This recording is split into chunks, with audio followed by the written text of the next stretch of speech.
Many people say the world is going crazy, but they don't know what they are talking about. The world is perfectly sane. Everything has been reasonable ever since most Western governments and media accepted Islam as the religion of peace. And in the holy month of Ramadan, so many sane things have been happening. So much peace, love, and tolerance. And instead of focusing on bad news like ISIS attack in Russia, which is definitely the work of the CIA, Mossad, and Ukraine, or the insecurity threats that many European countries are preparing for, which is also the work of the CIA, Mossad, and Ukraine, we will rather focus on inspiring acts of courage, bravery, activism, and the struggle against genocide and illegal occupation. And by the end of this video, you will see the scientific wonders of Islam and how it plans to take over the world. So sit back, relax, and enjoy.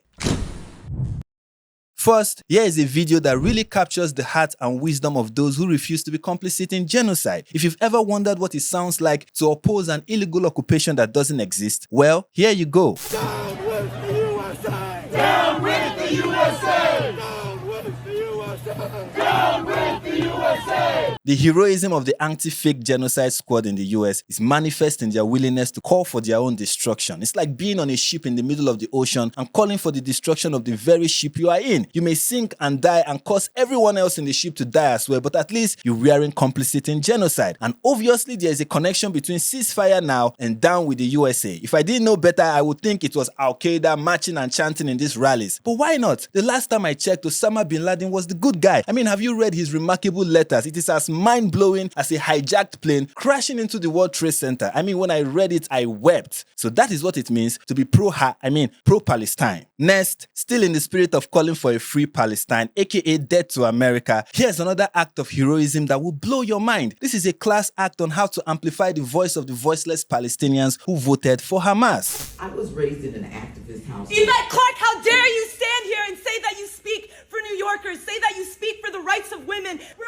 seeing Palestinian women being violated in the worst possible ways by the Israeli occupation forces, and you have not said a single word. You have not called it a genocide. And the lesson here is this: it is okay to silence a black woman as long as you do so in solidarity with the Palestinians who overwhelmingly voted and supported an organization that raped Jewish women as an act of resistance, of course. Resistance is justified when people are occupied. And that's a fact, okay? If MLK was alive today and he found himself on the wrong side of this issue, making the grave mistake of thinking that Israel has the right to defend itself, then screw MLK, screw his dream, and screw the civil rights movement. They all will have blood on their hands, so screw them all. Palestinian liberation is black liberation. And that's a fact of history evident in the trans-Saharan slave trade. Also, she said, We're seeing Palestinian women being violated in the worst possible ways by the Israeli occupation forces. And that is a very true statement backed up by claims in a deleted Al Jazeera article saturated with fabrications. And this teaches us yet another important lesson about standing up for the innocent Palestinian women suffering imaginary violations. Do not be distracted by the facts. Don't allow facts to deter you from becoming a white Rosa Parks, even when it requires you to shut down someone who looks like Rosa Parks but couldn't do the barest minimum of condemning an act of genocide that didn't even happen. That is what it means to be on the right side of history. Now here's something unique in the fight for a free Palestine. It is very strategic and will definitely destroy the evil Zionist state of Israel. Here's an innovation that will cripple the Zionist economy. One of the greatest tools that helped me identify and boycott the companies that are complicit in the genocide in Palestine is the No Thanks app. It's really easy and simple to use. All you gotta do is download the app, click on the app. It shows you a list of companies to boycott.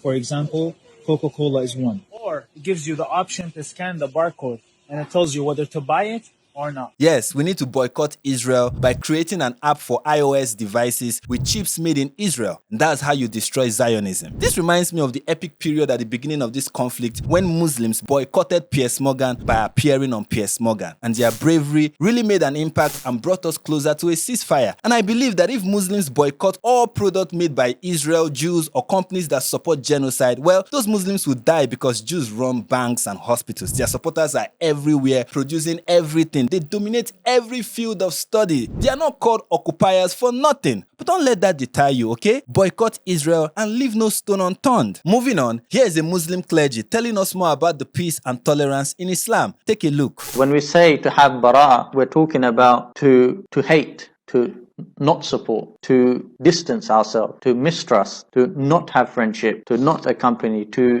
disrespect, and to not help. The bara is for the disbelievers. Allah subhanahu wa ta'ala is saying, how can you equate the Muslim with the criminals? And here Allah subhanahu wa ta'ala talking about the criminals, talking about who? The kuffar, the disbelievers. As we mentioned last week, the criminals. Disbelieving in Allah is a crime. Committing shirk with Allah is a crime. That's why I said every single kafir is a criminal. Alhamdulillah. And you can find proof of his peaceful, tolerant, and Islamic doctrine in Surah 4 verse 144. O believers, do not take disbelievers as allies instead of believers. Surah 5 verse 51 says, O you who believe, do not take the Jews and the Christians for friends, for they are friends of each other. Surah 3 verse 118. Believers, do not make friends of any, but of your own people. And here is the verse that makes disbelief a crime. Surah 9 verse 29. Fight those people of the book who do not believe in Allah. Fight them until they pay jizya with their own hands while they are subdued. And since we are on the subject, let me throw two verses of abundant love and respect for non-Muslims in Islam. Surah 98 verse 6. Indeed, they who disbelieved among the people of the scriptures and the polytheists will be in the fire of hell, abiding eternally therein. Those are the worst of creatures. And that, ladies and gentlemen, is what we call Islamic tolerance. Here's something that will boil the blood of every peace-loving and tolerant Islamist.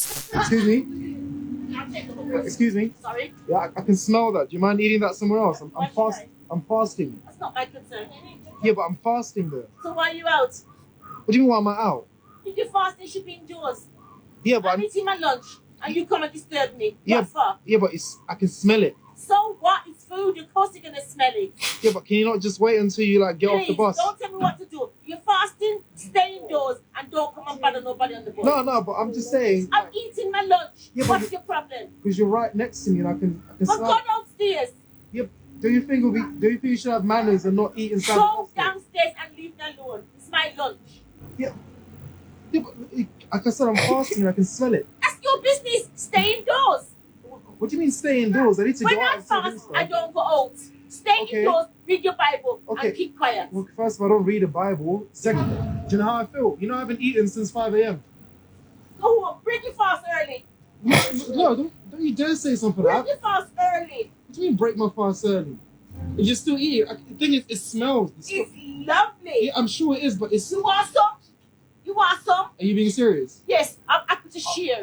Some of you might watch this and laugh, but this is not funny. And may Allah the most merciful forgive you. I mean, don't you know that in a perfect world where Muslims have a caliphate and operate the perfect law of Sharia, this woman will be guilty of the grave sin of spreading mischief in the land. She will be very guilty of fitna. Fitna is greater than murder, okay? And the punishment for fitna is resting in peace, headless. So please, don't tempt the Muslim brother with the sweet aroma of your delicious food. You will cause him to go astray. When the Muslim man fasts, the whole world is supposed to fast with him. Anything less than that is oppressive and Islamophobic. Finally, we have amazing footage of the brave Houthi soldiers doing the business of Almighty Allah in the Red Sea. Their achievements include bombing ships filled with humanitarian aid for Yemen and bombing ships filled with fuel, leading to major pollution on the Red Sea. But it's fine, you can destroy the environment as long as you do so in solidarity with Palestine. And here they are proudly showing the world their latest recruits in the war against illegal occupation.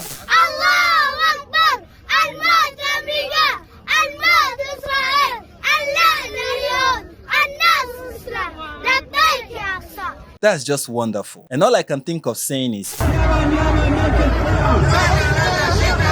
the crucial lesson here is that it is okay to have child soldiers, give them guns, and teach them to love their Jewish neighbors by wishing for their deaths. You can even send them to battle where they are most definitely going to return with their souls outside their bodies. And all of that is just incredible. Those are just acts of resistance as long as you are fighting the evil Zionist Jews. Everything is fair in love and war except for Jews. And it's not anti-Semitism, okay? It is anti-colonialism. And we're proud of that.